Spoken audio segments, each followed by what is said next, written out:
But the second... Okay, we'll be beginning on page 59, the section titled Democracy or Dictatorship by Richard Müller. The revolution put one question to the forefront.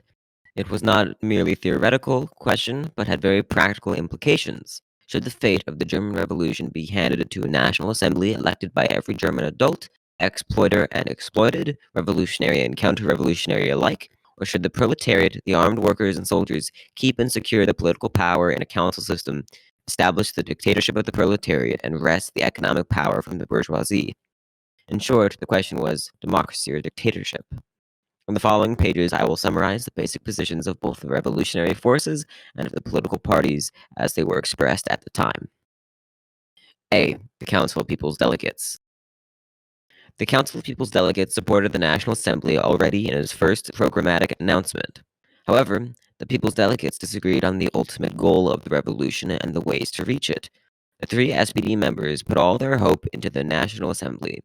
The 3 USPD members were more cautious and recommended to hold off on elections for some time. All 6 of them were committed to a quote-unquote socialist republic, but this was a commitment without proper form or content. A pretense without essence, a phrase of agitation to veil the lack of trust in their own abilities. The term served as a curtain behind which they could hide, spin intrigues, and wait for a solution. In his final public announcement of November 9, Chancellor Max von Baden promised a Constituent National Assembly before handing his post to Fritz Ebert. Fearing the radical socialists, the bourgeoisie strongly supported the National Assembly exactly as it had 70 years earlier. The difference was that, this time, they entrusted a social democrat with their interests. This was the quote-unquote progress we had made in 7 decades. Whether Prince Max or Fritz Ebert called the National Assembly did not matter as long as it came. However, the events of November 9 seemed to derail those plans. Fritz Ebert was no longer chancellor, but a quote-unquote people's delegate of a quote-unquote socialist republic. Would he still be willing to look out for the interests of the bourgeoisie? Would he fulfill its demands? On November 14, he reassuringly told a journalist from the Vossische Zeitung, I have no idea how to pronounce the German words, I apologize, "We are determined to elect a constituent national assembly as soon as possible. Any concerns that the bourgeoisie might have are unfounded. We are already getting prepared and think that we'll be ready for elections in January." Unquote. The same day, Ebert cried quote-unquote Bolshevism at a meeting of the soldiers' councils, meaning all ideas that went further than the bourgeoisie's demands. The 3 USPD members stressed the need to secure the revolution before discussing a Constituent National Assembly. However, when Ebert promised elections for January, they remained silent. They also remained silent when Ebert, who increasingly acted as if it was his calling to lay out Germany's future, declared on November 16, quote, "The revolution of the Reich stands and falls with the National Assembly," unquote. The USPD only objected when, on the same day, the Political Parliamentarian News, the publishing organ of the SPD People's Delegates, declared that the government had already discussed the formalities of the election, that they would be presented to the voters on January 2nd, and that the elections themselves would take place on February 2nd. When all these lies were repeated in the SPD journal Vorwärts the next day, the USPD announced in its own journal, Freiheit, that nothing of the kind had ever been discussed by the government. This was eventually confirmed by all 6 of the people's delegates in a cable by Wolf's Telegraphics Bureau.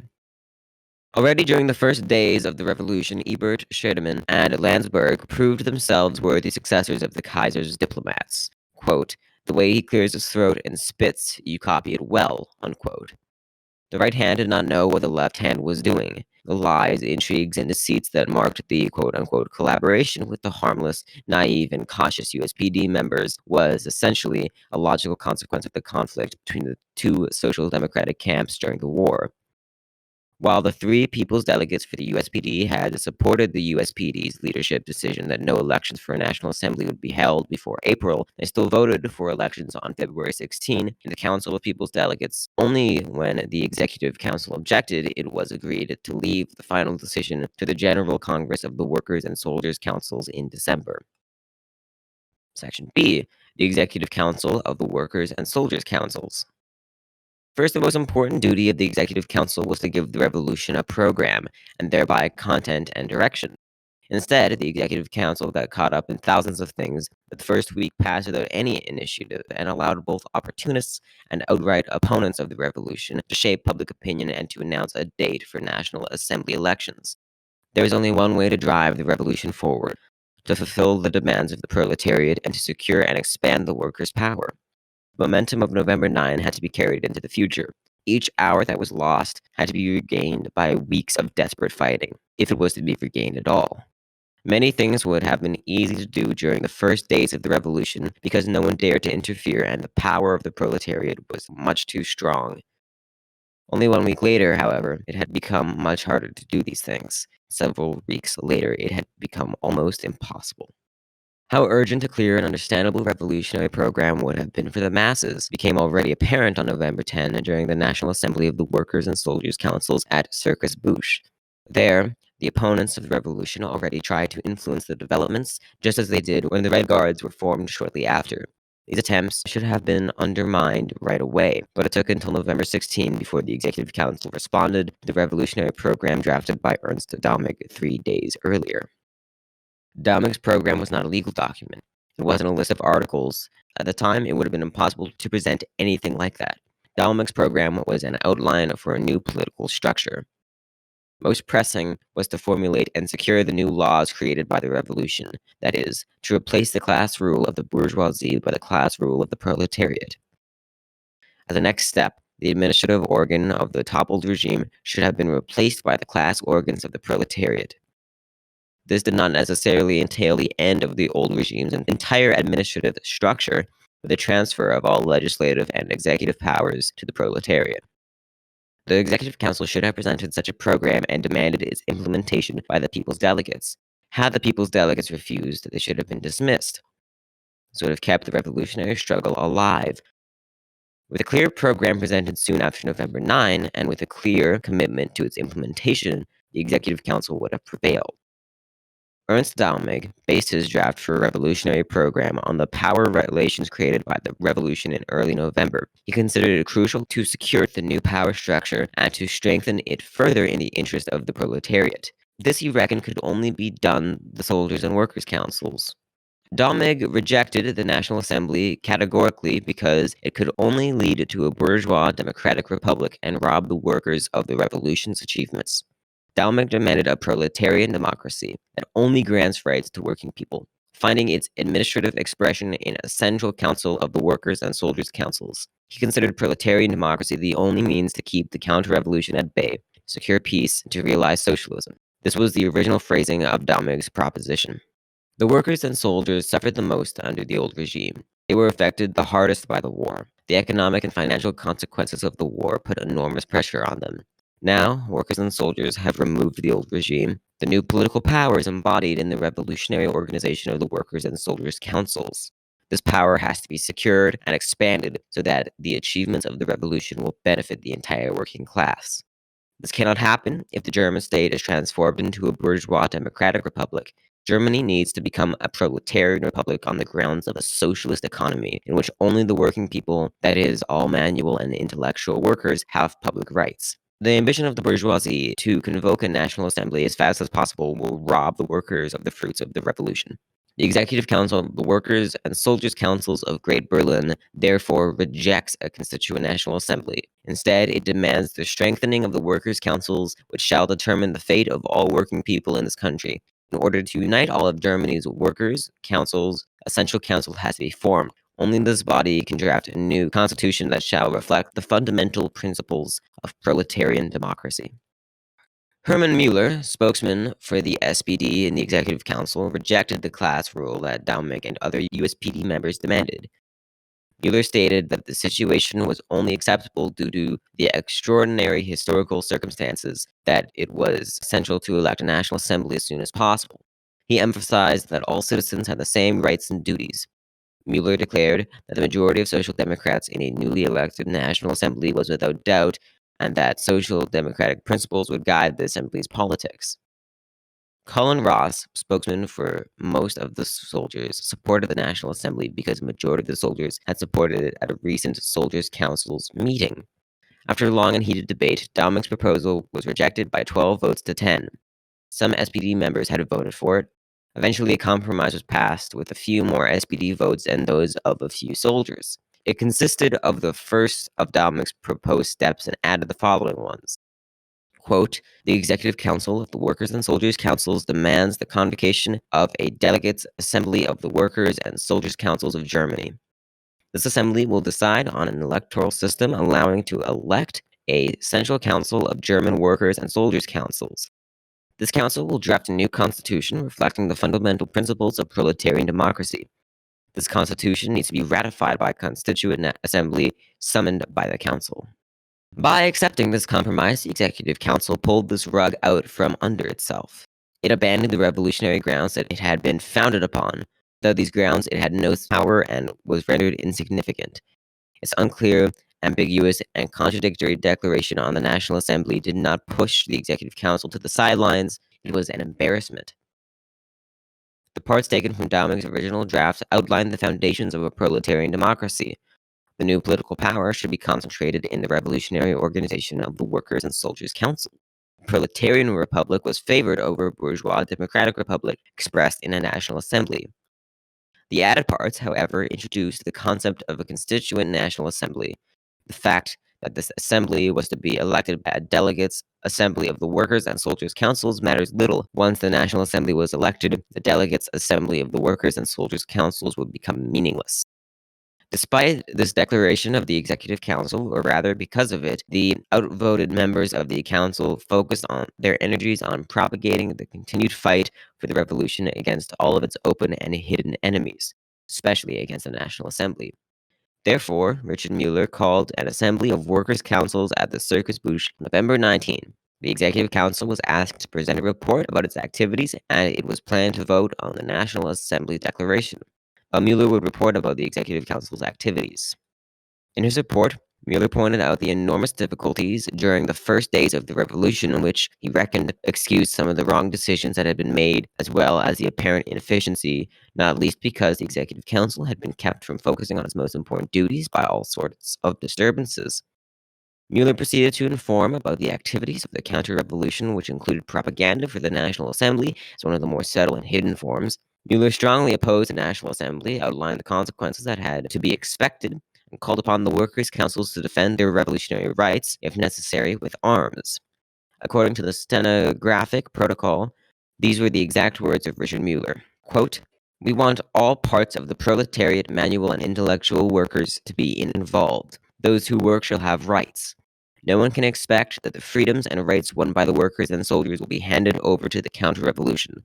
Such a thing can and must not be demanded from us. Everything is in motion right now. Everyone wants to be in a council and to govern. Yes, the people who produce must be in the councils, whether they are manual or intellectual workers, but not every parasite exploiting the labor of others. Comrades, be aware. We already have quote-unquote landlords' councils. What's next? Quote-unquote millionaires' councils. Such councils we don't need. What's behind all the talk about a National Assembly that currently fills the bourgeois press? The National Assembly is nothing but a smooth way to return the power to the bourgeoisie. However, the gentlemen will be out of luck. We do not want a bourgeois republic, we want a proletarian republic. We want a socialist republic, in the true sense of the word. Today, the political power is in the hands of the workers and soldiers. This power must not be surrendered. If the National Assembly was elected now, it would be the death sentence for the workers and soldiers' councils. They would disintegrate. This must not happen. We have to defend our power, if necessary, with violence. Those who demanded the National Assembly forced this fight upon us.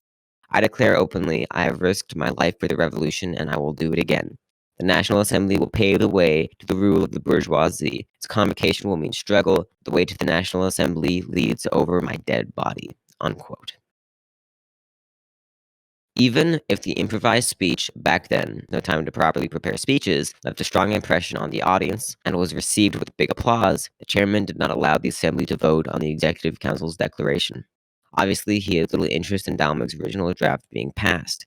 The supporters of the National Assembly, both Social Democrats and representatives of the bourgeoisie, voiced their opinion in the following discussion.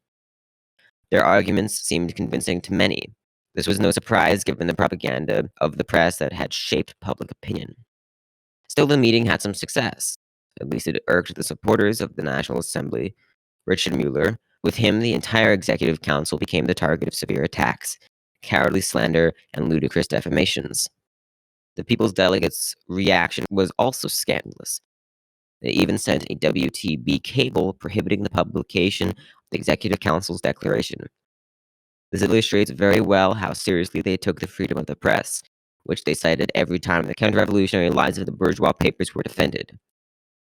Despite all of this, the struggle had to go on, and it did. Now everyone was waiting for the General Congress of the Workers' and Soldiers' Councils. Section C. The Social Democratic Party, the SPD. Quote, the Social Democratic Party of Germany does not fight for the new class privileges, but for the abolition of class rule and the class system as well, for equal rights and duties for all, without difference of gender or ancestry. On these grounds, it not only fights against current exploitation and oppression of wage laborers, but against all forms of exploitation and oppression, whether it is directed at a class, a party, a gender, or a race. Unquote. This sentence from the Erfurt program of the SPD was probably evoked as frequently during the revolution as it is today. Let us only state this here and leave the discussion about whether this has helped the proletariat or not for a future publication. Frederick Stamper is the intellectual voice of the SPD.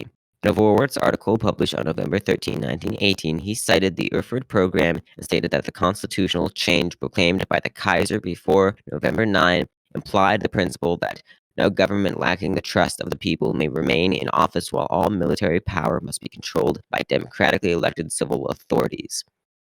Stamper considered this principle quote-unquote universal, since it reflected the Erfurt program. Its consequence that people's delegates were not to remain under the order of the workers' and soldiers' councils, but had to become delegates of all Germans as quickly as possible.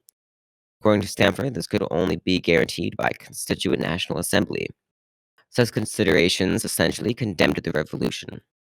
Stamper implied that the Kaiser's proclamation had implemented the demands of the Erfurt program, therefore no revolution had been necessary. In fact, any proletarian revolution could be rejected with such reasoning. On November 14th, after the People's Delegates had declared their commitment to a constituent national assembly, Stamper wrote about the, quote, first laws of the German Republic, unquote. It is now clear that the German Republic and its laws do not veer towards Russia's Soviet constitution, but toward democracy in the sense of the SPD's Erfurt program. This course could only be changed in the violation of the law with the help of violent means, unquote. So apparently political bodies appointed by the workers' and soldiers' councils can make laws, even if they do not represent the entire people in the sense of the Erfurt program.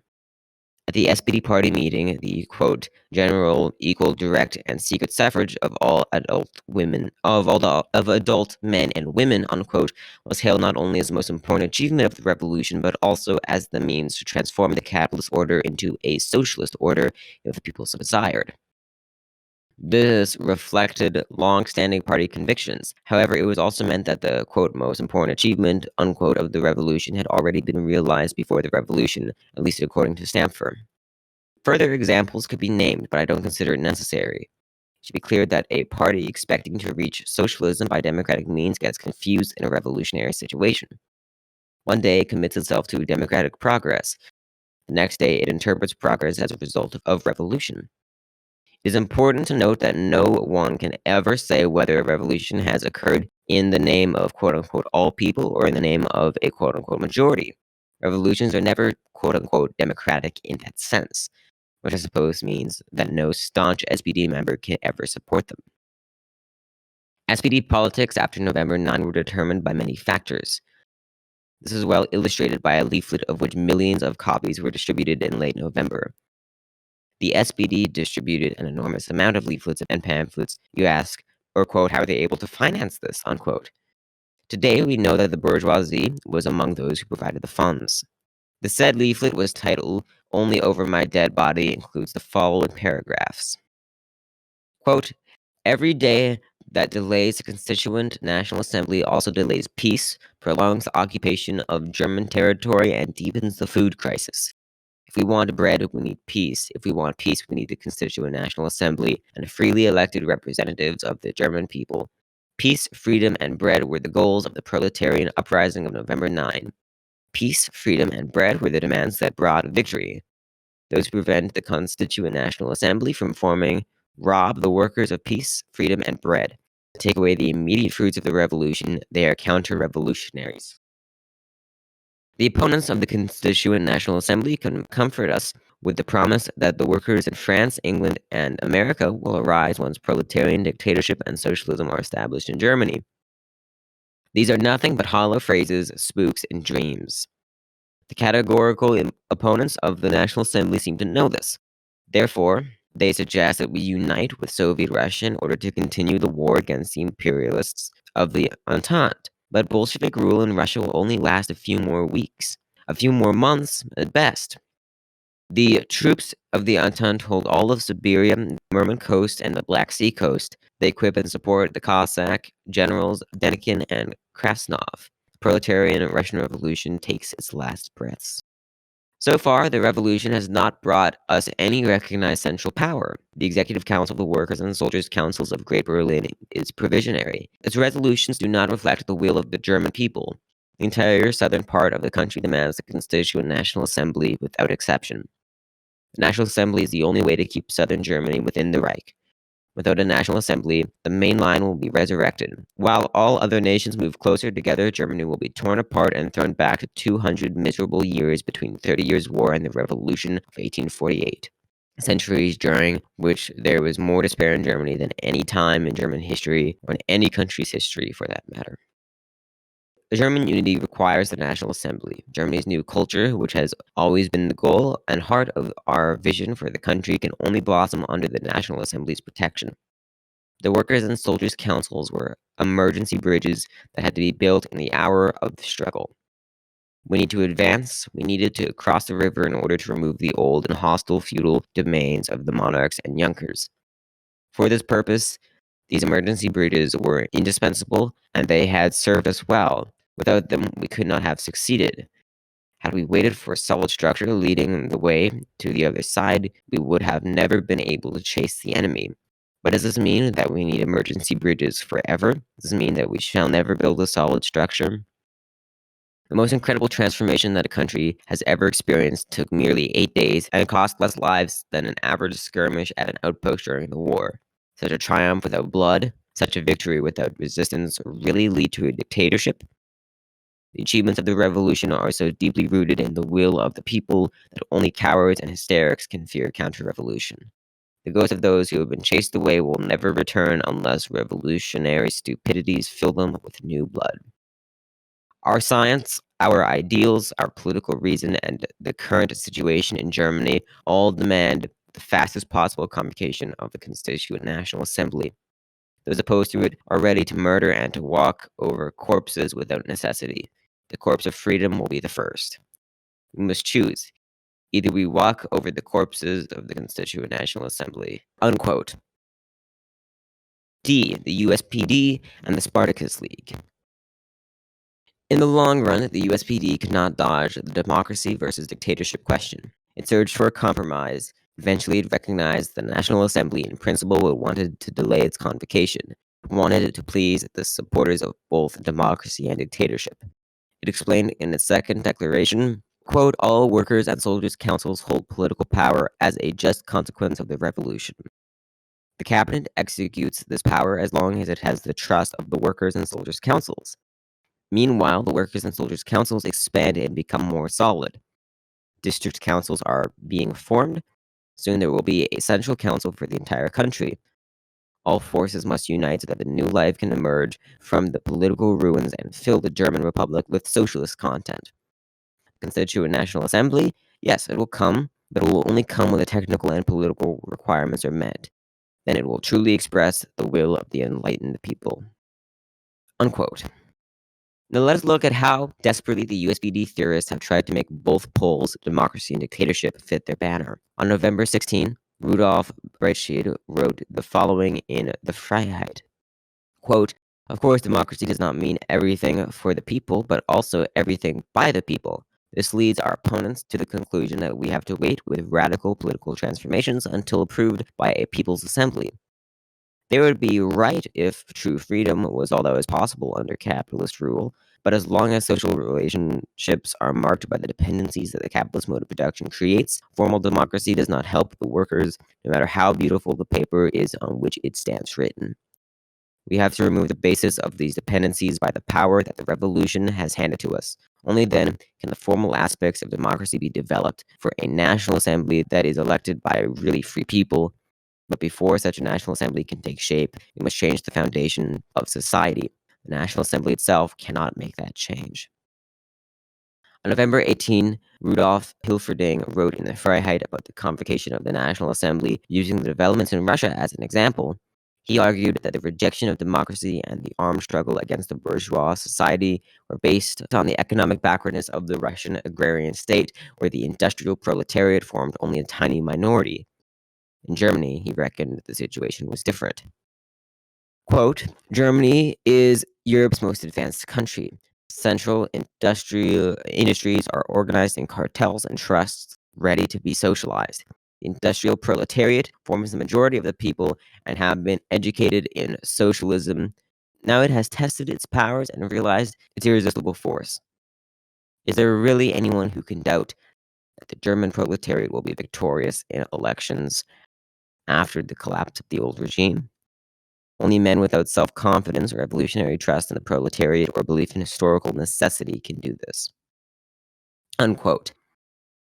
Hilferding is of the opinion that the continuation of the dictatorship of the councils and the exclusion of all other classes from the political decision-making process will lead to terror and civil war. He says that the German workers have been educated to be a democrat and that the dictatorship will therefore meet resistance also within the proletariat. Instead of uniting under the victorious red banners, the workers would be divided and hence their power weakened. Hilferding also explains that there are people who share his belief in a socialist majority in the National Assembly but remain suspicious regarding the SPD and its commitment to socialism.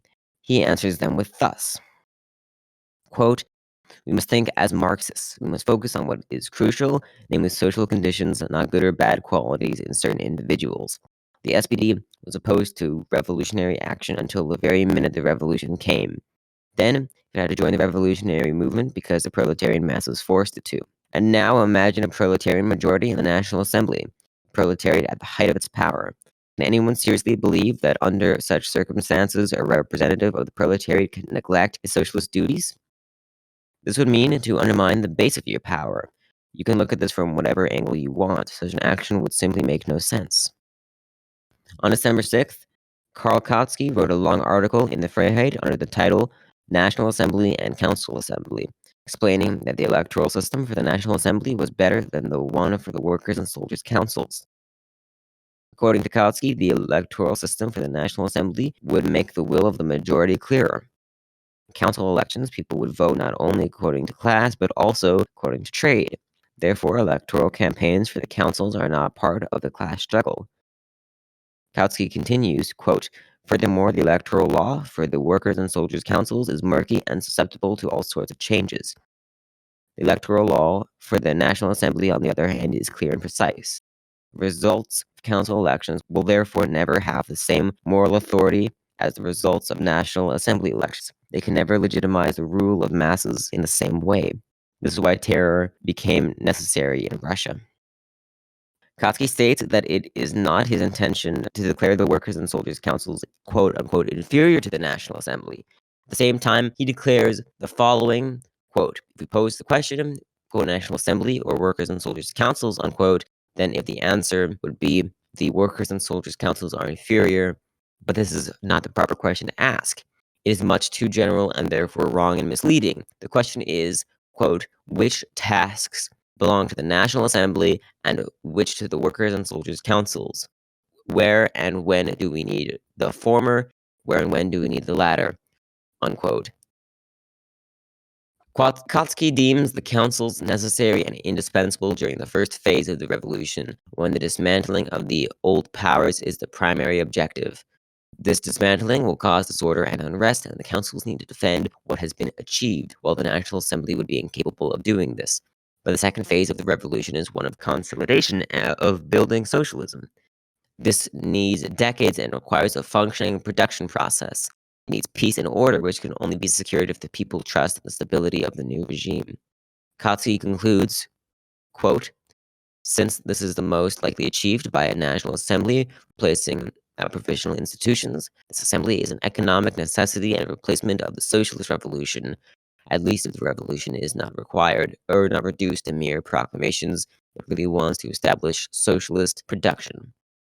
Today, it is urgent to leave the provisional state and all its insecurities behind, unquote. Kautsky wants to waste no time in electing the National Assembly. He mocks those who are not convinced that a socialist party will gain the majority. He calls it pitiable for any socialist to have such doubts. According to him, the National Assembly is on its way, and the only consequence of the socialist resistance will be a lower number of socialist seats. The counter-revolutionary parties indeed won the majority. The fault would exclusively lie with the socialist skeptics.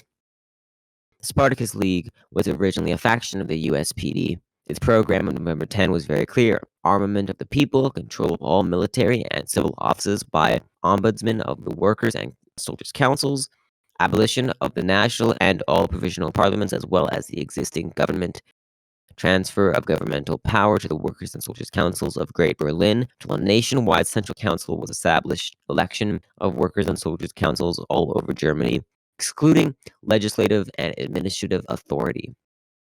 On November 18, Rosa Luxemburg wrote the following about the first necessary steps in Die Rotfahne. Quote, the abolition of the rule of capital and the realization of the socialist order, this and nothing less is the historical task of the current revolution. It is a monumental task that cannot be fulfilled from one day to the next. Perhaps with a couple of swift decrees issued from above, can only be fulfilled by the conscious action of the working masses in the cities and in the country. The strongest of spirits and the bottomless idealism will be needed to sail the revolutionary ship through all the storms we have to expect into a safe harbor. The goal of the revolution clearly lays out its path and the task its method. The guidelines for all measures of revolutionary government are to place all power in the hands of the working masses, that is, in the hands of the workers' and soldiers' councils, to protect the revolutionary process against its enemies. Each step, each deed of the government must indicate the direction and function as a compass. What is needed includes the following: the re-election and expansion of the local workers' and soldiers' councils in order to replace the councils appointed spontaneously amid a chaotic situation with councils conscious of the goals, tasks, and ways of the revolution, constant meetings of the councils as representatives of the working masses, and transfer of political power from the narrow executive council to the much broader central workers' and soldiers' council, the fastest possible convocation of the national body of workers' and soldiers' councils in order to constitute the proletarians of all Germany as a common class and a strong political power able to defend the revolution and push it forward. The immediate organization not only of quote-unquote peasants, but also of rural proletarians and small farmers, a class that has not taken any active part in the revolution so far. The formation of proletarian Red Guards for the protection of the revolution. The creation of a workers' militia enabling the entire proletariat to support the Red Guards at any time. The abolition of all remaining administrative, legal, and military organs of the absolute army and political and police state, the immediate confiscation of the wealth and possessions of the royal dynasties and the great landlords as a first measure to guarantee basic supplies for the people, since hunger is the strongest ally of the counter-revolution. The immediate convocation of a Workers' World Congress in Germany to emphasize the socialist and international character of the revolution, since the future of the German Revolution depends on the international and the proletarian world revolution. The state of the German Revolution corresponds to the state of the German spirit in this sense. The likes of Scheidemann and Ebert are fitting government representatives. Meanwhile, the USPD members in government reveal to be little more than their loyal aides while claiming to establish socialism, with the SPD celebrating a quote-unquote purely socialist government in the Freiheit. Unquote. On November 29, Die Rotfahne wrote, quote, the National Assembly is a means to rob the proletariat of its power, to paralyze its class dynamics, and to let its socialist objective evaporate in blue haze. The alternative is to put all power into the hands of the proletariat, to turn the revolution into a decisive class struggle, and to pave the way for a socialist society. For this purpose, the political rule of the great masses of the workers and soldiers' councils has to be established. One is either for or against socialism, for or against the National Assembly. There is no in-between, unquote. Where did the majority of the party stand? In the General Assembly of the Berlin Party members on December 15, the quote-unquote motion Hilferding got 485 votes. The quote-unquote motion Luxembourg, 195. This ratio probably reflects the opinions of the members in the rest of Germany. E. The bourgeois parties. The collapse of the old regime numbered the entire bourgeoisie. By quote-unquote bourgeoisie, I do not only mean the exploiting class, the noble circles, and the big industrialists, but also the intellectuals, the middle class, the peasants, groups that are strongly related ideologically. The bourgeoisie's political representatives, the bourgeois parties of the old Reichstag, were in tatters, unable to act, and not knowing at all how to react to the events of November 9. It did not take long before the bourgeoisie got reorganized. The parties dropped their old names and found new ones that seemed to fit the new political conditions. It was not easy to keep track of it all. The right-leaning parties, the Free Conservative Party, the German Conservative Party, the Christian Social Party, the German National People's Party, Center Party, seemed the least shaken and simply renamed itself Christian Democratic People's Party, now trying to attract conservative and clerically minded Protestants as much as the old Catholics. Parts of the National Liberal Party and the Progressive People's Party united in the German People's Party, while the respective parties' remaining members formed the German Democratic Party. The German Fatherland Party, product of the war, disbanded. The smaller groups, such as the German Social Middle Group, which stood for morality, the bourgeoisization of the proletariat, social harmony, etc., emerged and disappeared. It would take way too much time to outline the programs and declarations of these parties, but they all supported the Republic and the National Assembly while rejecting the Workers' and Soldiers' Councils. They demanded quiet order, security, individual freedom, freedom of conscience, protection of private property, protection of the middle class, etc. Only 4 weeks before the revolution, these people still opposed general, equal, and secret suffrage. Suddenly, their love for equal rights and democracy, the quote-unquote fundamental rights of the people, knew no boundaries. This, of course, included dramatic demands to respect their own rights as quote-unquote equals. After all, each citizen had a right to express his opinion in speech and writing. The same people who for 4 years accepted and justified the military state of siege and applauded the imprisonment of Liebknecht and the shooting of others were now outraged because the power of the Workers' and Soldiers' Councils quote-unquote rested on bayonets, or because some bourgeois fellow experienced some harm. The bourgeoisie showed an incredible fear of the dictatorship of quote-unquote Bolshevism. Quote-unquote Bolshevism, so they claimed, would destroy democracy. The Vossische Zeitung wrote on November 19, dictatorship means war, democracy means peace. Dictatorship brings hunger, democracy gives our children bread. Dictatorship tears the country apart, democracy unites all German tribes. Dictatorship ruins the achievements of the social revolution, democracy transforms the German economy in the spirit of social justice. Were these not the arguments of the SPD? If one reads the German press from those days, from the Vorwärts to the Deutsche Zeitung, it appears as if all divisions, all fundamental and principal contradictions, all class differences were wiped out by the revolution. The ideological unity was staggering. Reading the article, one realizes another thing. The bourgeoisie did not need to forge any intellectual weapons against the revolution. The SPD did it for them. F. The end. We've shown how, from the first days of the revolution, the social democratic and the bourgeois press, as well as the politicians whose interests the press represent, have propagated the National Assembly while working against the Workers' and Soldiers' Councils, the council system, and the dictatorship of the proletariat. They organized protests against the Executive Council, against the so-called quote-unquote Berlin dictatorship. This was expressed in numerous resolutions and telegrams sent to the Council of People's Delegates. The governments of the federal states, the soldiers' councils, most troops abroad, the bourgeois associations, and the urban administrative bodies demanded the National Assembly. Many threatened action in case it would not be elected. The German Congress of Workers' and Soldiers' Councils that gathered in Berlin from December 16 to December 21 was strongly marked by these campaigns. Already during the first meetings in which the reports of the Executive Council and of the Council of People's Delegates were presented, the canny leaders of the SPD, the likes of Ludemann and Kahnemann and Severing, filed the following motion. Quote, General Congress of Workers and Soldiers' Councils of Germany, holding all the power in the country, transfers the legislative and executive authority to the Council of People's Delegates until an elected National Assembly will establish a new division of power.